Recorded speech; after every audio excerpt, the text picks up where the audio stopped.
नमस्कार मंडळी, तुम्हाला सांगितलं होतं आम्ही कालच्या भागामध्ये अंधेरी वेस्टला जाणार होतो शॉपिंग करण्यासाठी. निघालो होतो आम्ही, ट्रिपल सेट निघालो होतो अंधेरीला. अंधेरी स्टेशनला जसे पोचलो तसं पाऊस एवढा जोरात लागला होता. ब्रिजच्या खाली मग आम्ही उभे होतो आणि आई मला छत्री देत होते की छत्री घे आणि मी बाईकने पुढे जातो. बाईक तिथे पार्किंग केली आणि शॉपिंग केली. मी पॅन्ट आणि 2 टी-शर्ट वगैरे घेतले. बहीण पण म्हणत होती तिला पण रिंग वगैरे घ्यायची आहे, मग तिच्यासाठी रिंग घेतली आणि आम्ही दोघींनीसुद्धा चॉईस केली. खूप वेगवेगळे डिझाईन होते त्याच्याकडे, काही सुचतच नव्हतं कोणती घ्यायची.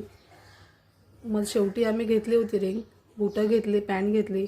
बाबूसाठी तिच्यासाठी सुद्धा बघत होतो आम्ही, बाबूसाठी की तुझ्यासाठी चड्ड्या घ्यावे थोड्याशा छोट्या शॉर्ट्स, पण खूप महाग देत होता तो भैया. आम्ही म्हटलं तुलाच राहू दे, आम्ही जातो. मग थोडं खाऊ वगैरे खाल्ला, चायनीज पकोडे वगैरे खाल्ले, थोडं पाणीपुरी खाल्ली आणि निघालो होतो. रात्रीचे 10 वाजत होते. शॉपिंग करत मार्केट फिरत कधी टाईम जातो निघून काय समजतच नाही. जाताना देखील बारीक बारीक पाऊस पडतच होता. विचार केला जरा फालुदा खावा, थोडं थंड थंड. मग म्हटलं आम्ही आजीच्या इथे खाली तिथे भेटतो, तिथे आम्ही खाऊया.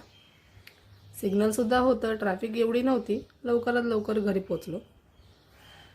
मजा करत चाललो होतो आम्ही, फालुदा खात होतो. आम्ही तिघच होतो. मम्मी तो ओरडते फालुदा खाण्यासाठी, पण बघतो तर काय, ही पब्लिकसुद्धा आली होती खाली. मग ह्यांनीसुद्धा फालुदा घेतला. मग आम्ही घरी गेलो. आजी आमची इथे राहते गौतम नगरला. चला, थँक्यू सो मच वॉचिंग.